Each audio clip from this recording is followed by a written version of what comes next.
योगेश गुप्ता, आप बताइए, क्या विपक्ष ने अपनी जिम्मेदारी निभाई? सवाल था, हिंडनबर्ग ने पूरे निवेशकों का नुकसान किया, उस पर कोई नहीं चर्चा किया, किसी ने चर्चा नहीं किया। एक बिजनेस हाउस को टारगेट करते गए और जो वेल्थ क्रिएटर्स हैं उन पर अटैक हुआ। हाँ मारे जी, मैं जो है मिनिस्ट्री ऑफ एक्सटर्नल अफेयर्स में सेक्रेटरी रह चुका हूँ, तो जी मैं आपसे दो तीन बातें कहूंगा। जी कि एक तो ये है कि देखिए, विपक्ष की जहां तक बात है, विपक्ष तो अपनी राजनीति जो है हमेशा ही करेगा, क्योंकि उसको तो जहां भी स्पेस मिलेगा वो उसको यूज करना चाहेगा। जी लेकिन दो तीन बातें इसमें है कि एक तो उस वक्त ही ये साफ लग रहा था, जैसे कि हमारे मुकुल रोहतगी जी ने कहा कि भाई एक तरफ तो ये कह रहा था कि ये रिसर्च ऑर्गेनाइजेशन है, दूसरी तरफ ये शॉर्ट सेलिंग करके इसमें फायदा कमा रहा था।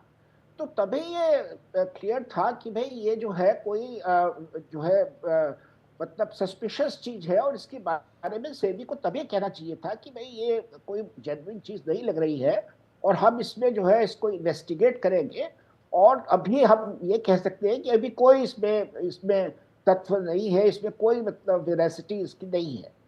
दूसरी बात ये कि मसला ये नहीं है कि हमारे इन्वेस्टर्स का या अडानी ग्रुप का जो है नुकसान इसमें पूरा होगा या नहीं।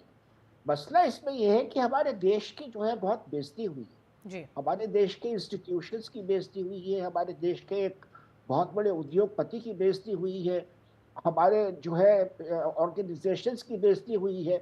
तो हमें जो है गवर्नमेंट के लेवल पर, मिनिस्ट्री ऑफ एक्सटर्नल अफेयर्स के लेवल पर, हमें सेबी के लेवल पर, अडानी ग्रुप के लेवल पर, इन्वेस्टर्स के लेवल पर, जितने भी तमाम लोग इस हिंडनबर्ग से रिलेटेड है, जुड़े हुए हैं, सबके खिलाफ जो है यहाँ पर कोर्ट में एक्शन लेना चाहिए।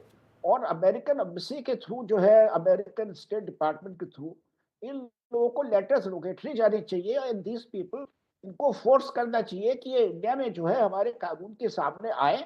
जैसे कि अमेरिका के में लोग जो है जब कुछ भी जरा सा मसला होता है तो हमारे लोगों को जो है ये कटघरे में खड़ा कर देते हैं। इस तरह से हमें भी करना चाहिए, जिससे कि हम ये बता सकें कि हमारी कोई गलती नहीं थी और एक ही हमारे खिलाफ साजिश थी। और तीसरी बात ये है कि भाई आइंदा से जो है ये सेबी को और हमारे और इंस्टीट्यूशंस हैं जैसे आरबीआई वगैरह है, उनके लिए ये मैसेज जाना चाहिए कि भाई इस तरह का बाहर से कभी कोई इंटरफेरेंस हो तो वो एक बोल्ड स्टैंड है, वो इन्वेस्टर्स को जो है मतलब इन लोगों के भरोसे मत छोड़ दे। अपोजिशन को छोड़ के, अपोजिशन तो यही करेगा, आज कांग्रेस है कल को कोई और होगा वो भी यही करेगा। जी तो ये हमारे इंस्टीट्यूशंस की जिम्मेदारी है कि वो इंटरवीन करके इन्वेस्टर्स का पक्ष ले और उनको बचाए।